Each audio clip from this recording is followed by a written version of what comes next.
Alright folks, in lesson 4 we are going to learn about goal programming. What exactly the goal programming is? Think about you have multiple decisions to make. Okay, which one you are going to choose, which decision you are going to satisfy. Okay, so suppose in some situation a decision maker may face multiple objectives and there may be no point in an LP feasible region satisfying all objectives. So in such case, how can the decision maker choose a satisfactory decision? Okay, then we basically use the goal programming. All right, that means how do you find an optimal solution to the following? Like multiple criteria for measuring performance: car with low cost, good gas mileage, stylish, etc. Which one you're going to prefer? Then attending a school with a good reputation, low tuition, close to home, right program. Which which one we are going to choose first? Okay, which one you're going to prioritize? Okay, so whenever you have multiple objectives or multiple goals, okay, such as minimizing the service cost, maximize the customer satisfaction all at the same time, it may not be possible. Then we're going to use goal programming. Okay, so let's do an example. Suppose you work for an advertising agency. A customer has identified 3 primary target audience they are trying to reach and has an advertising budget of 600,000. Okay, they have expressed their target in form of 3 goals. Goal number 1: ads should be seen by at least 40 million high income men. Let's give this name as HIM, H-I-M. Okay. Goal 2: ads should be seen by at least 60 million low income people. Let's give that name to LIP. Okay. Goal 3: ads should be seen by at least 35 million high income women. Okay. Let's give a name of HIW. So you recognize that advertising during your football games and soap operas will cover the target audience. The table below indicates the number of viewers from different categories that will be viewing these type of programming. For football ad per minute, okay, HIM, that means the audience with high income men, okay, with 7 million. Then low income people 10 million, high income women 5 million, and its cost is 100,000. On the soap opera, the high income men will be observing only 3 million, low income people 5 million, high income women 4 million. Alright, so you can see that. So this is basically a constraint itself. This is a constraint itself. This is a constraint itself.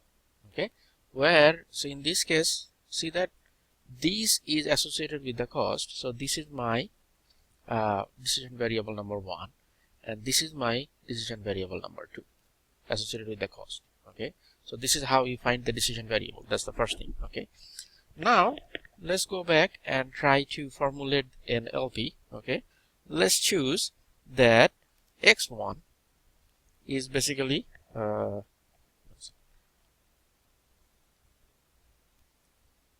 x1 is basically the minutes of the football ad. X2 is the minutes of the soap opera. Okay, exactly the same way as I mentioned earlier right here. Okay, so then the goal 1 or constraint 1, let's say same, 7x1 plus 3x2 greater than equal to 40. Okay, how we get that? Let's go back. Here you go. 7x1 plus 3x2 should be 40. The ad seen by at least 40 million high income men. Okay, right here. Alright, then number 2, LIP, which will be 10x1 plus 5x2 with less than equal to 60. Sorry, at least, my bad, greater than equal to 60. Okay, and then 5x1, 4x2 greater than equal to 35. Now there is a cost also associated with them, right? So the cost of football ad is assigned 100,000 for soap opera 60,000 and the total budget we have 600,000. That means what? 100,000 times x1 plus 60,000 times x2 must be less than or equal to 600,000 right here. See that? So this is a budget cost. This is the budget constraint we have. So goals and budget constraint little different in this case. Okay, these are the goals you have to meet. You can satisfy one or more goals, but you have to satisfy the budget constraint. So this is a strong constraint, and these are goals are kind of the weak constraint. All right. So now once we get this constraint done, so let's say formulating the LP. Okay, let's say minimize or maximize Z something. We do not know exactly what we need to maximize or minimize. Okay, so first of all, maximize Z or minimize Z with H, him. These are the constraints basically we just develop on the previous slide. Now if we draw those, see that what happened? The first of all, this is the him right here, and it is greater than or equal to 40. So this is my solution space directed on this side. For LIP, also the solution space directed this side. So this is basically my solution space for 1 and 2 goals, or the 1 and 2 weak constraints. Okay, third one, that means HIW, this goal also directed this way. So in this particular case, we all are getting the solution space right here, kind of open. But when we add the strong constraint or the budget constraint, what happens? This is basically my budget constraint right here, which is directed this way. Now when we add the budget constraint, if we have the budget and HIW, yeah, we can basically have a solution space right there. But what happens to these two? So now which one we are going to maximize or minimize? How we are basically deal with this type of thing. Okay, so which constraints are the real constraint versus desired constraints? Which constraints are hard constraint versus soft constraint? All right, so we have to basically decide on that. Then, since the first three constraints are really goals, they are not hard constraint, as I mentioned to you earlier. So express this constraint in terms of deviational variables. Now we are going to add some deviational variable. What exactly is that? Remember, we on the previous slide or chapter lesson number 3, when we had an equal to, we kind of added a plus and a minus constraint, variable.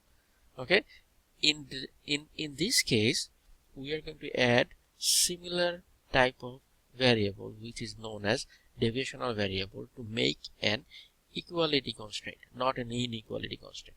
In this case, by default, what we're going to do, we add d1 minus d1 plus. For LIP, we are going to add d2 minus d2 plus equal to 60. And for HIW, we are going to add d3 minus d3 plus.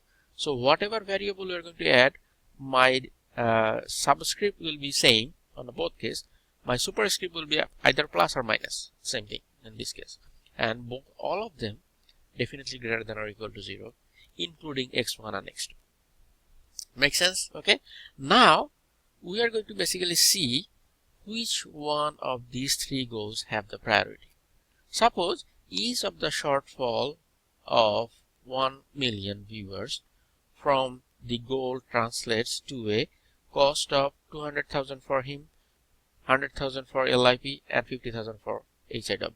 So in this case, we can basically have objective function that would be 200 d1 minus plus 100 d2 minus plus 50 d3 minus.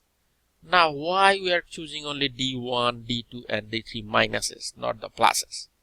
Okay, this is an important issue right here. Which one we are going to choose? Why minus, why not plus? Something like that. So let's go back on the previous slide right here. Okay, look at this right here. What we have? Greater than equal to 40, greater than equal to 60, greater than equal to 30. All right.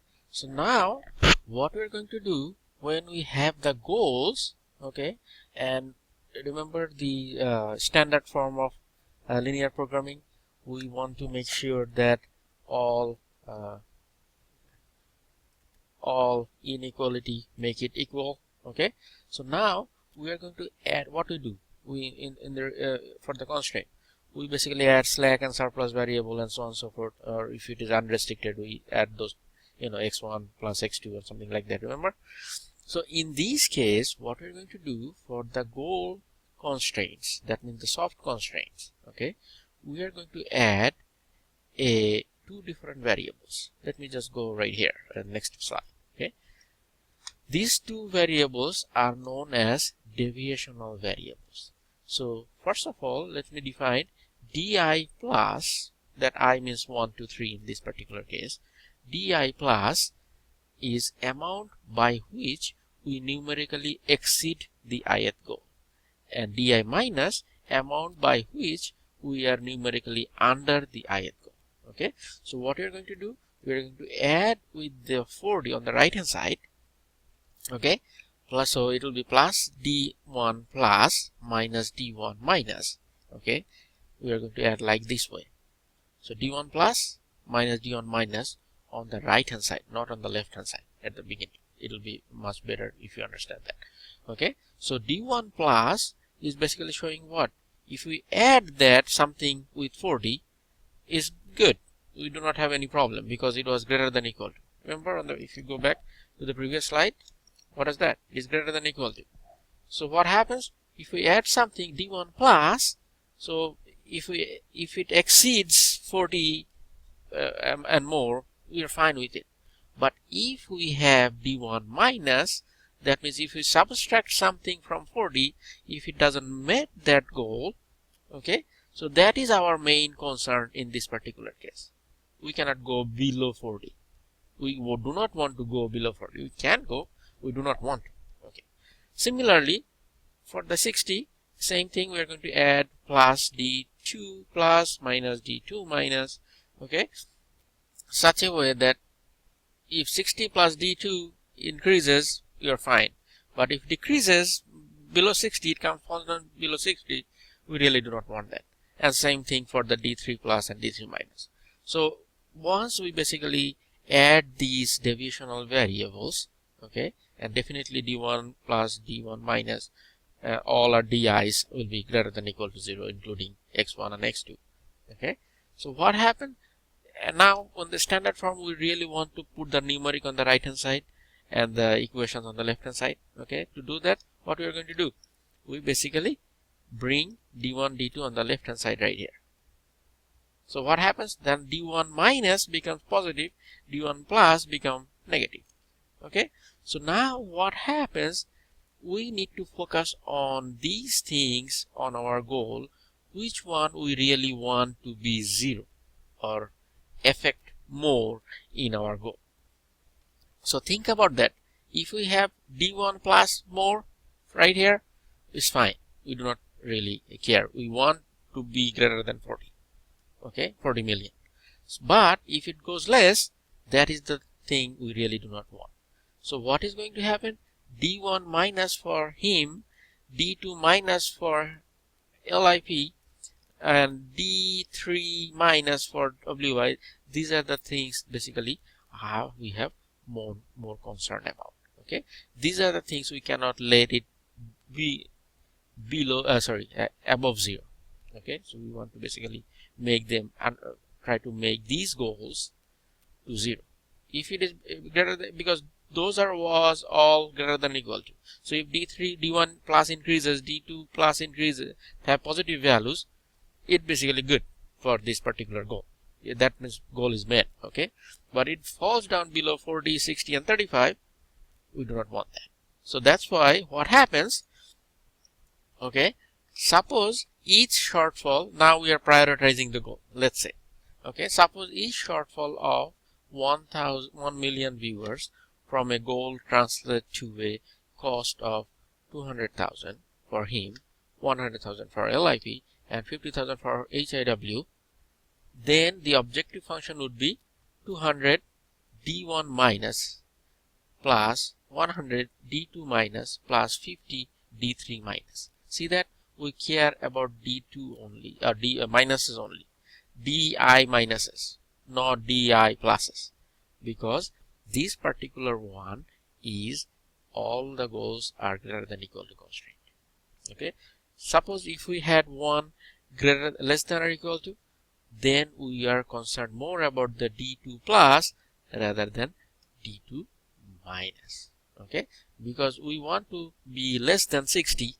Let's say, as we are mentioning that 10x1 plus 5x2 less than or equal to 60. If we had this goal, okay, then we are dealing with D2 minus.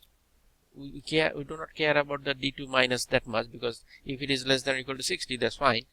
But if D2 plus, that means if it makes greater than 60, that is where we have some concern. So then our goal will change only for the D2 plus. But think about that. If you have an inequality constant, that means 10x1 plus 5x2 equal to 60, it was that. Then if we add both of them, so we want both the deviational variable to be 0. That means we cannot have more than 60, we cannot have less than 60. It is exactly. So this is the way the goals are working. Okay. So now, that's why the minimization of Z 200 D1 minus plus 100 D2 minus plus 50 D3 minus. Okay. This is basically our main. So this 200, 150, those are came from here, right here. Okay. Priority, kind of the priority thing. Okay. As you can see, that cost of basically him is 200,000. So we want to make it more prioritized than the 100,000 and 50,000. Okay. So now how my objective function and the linear programming model will look like for the goal programming, like that. See that on the hard constraint, for the budget constraint, we didn't add anything right here. Okay.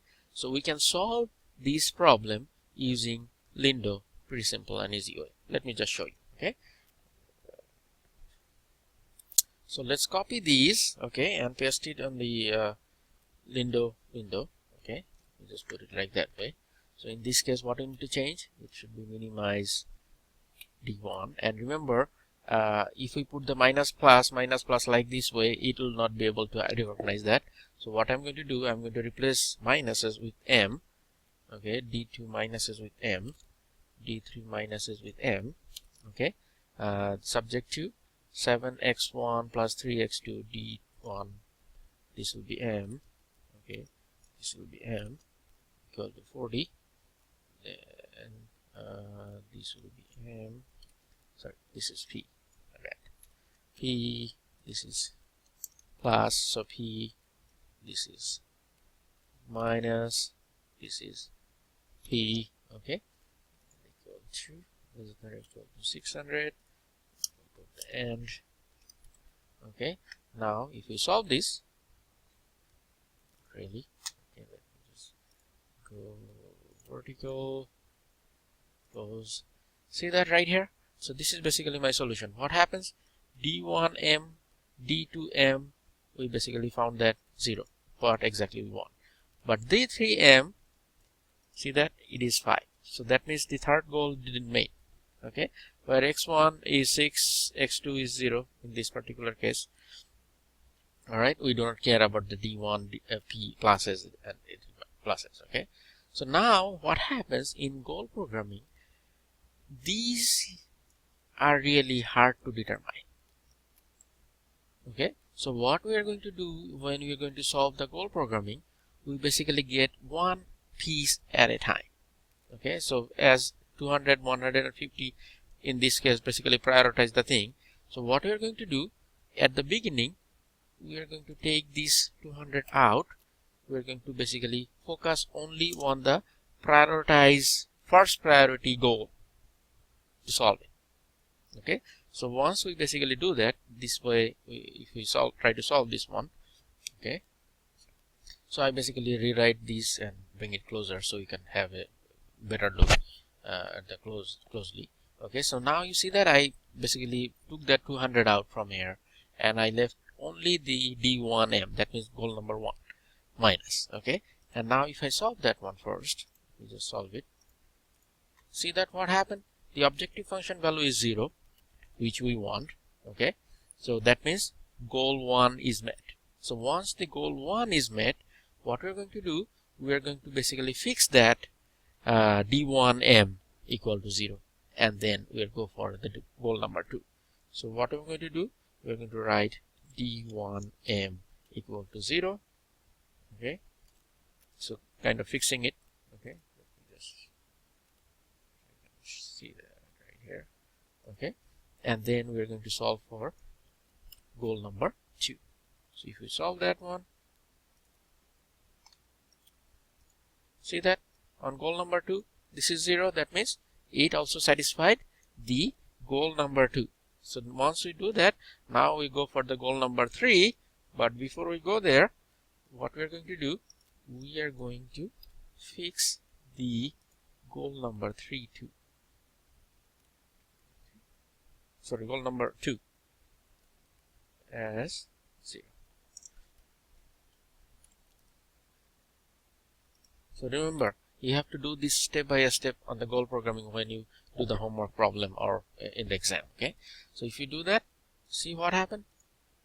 In the last goal, we couldn't satisfy it because d3m has value of 5, which is we saw when we did all together.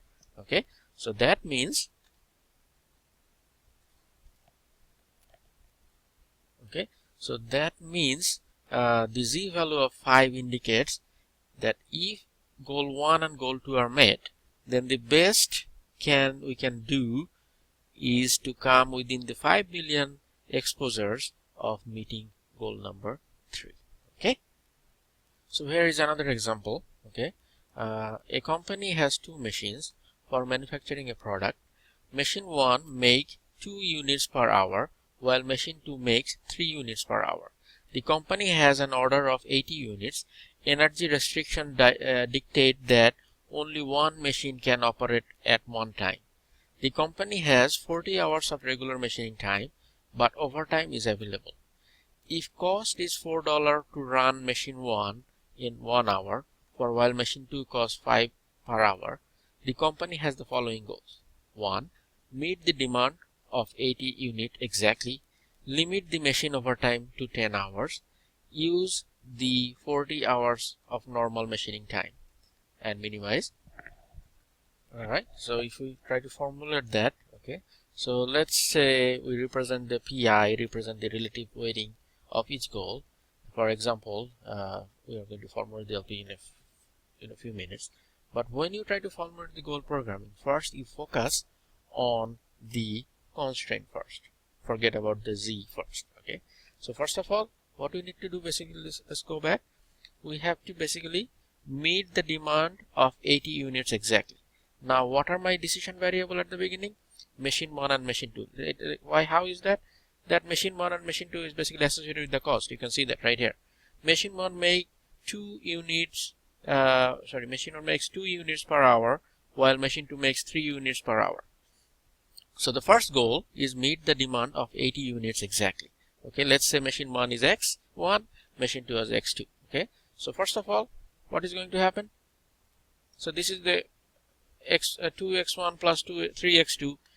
This is exactly so equality constraint. So once we have the equality constraint, we have to basically focus both d1 minus and d1 plus in our objective function. Okay, so we have to both use that.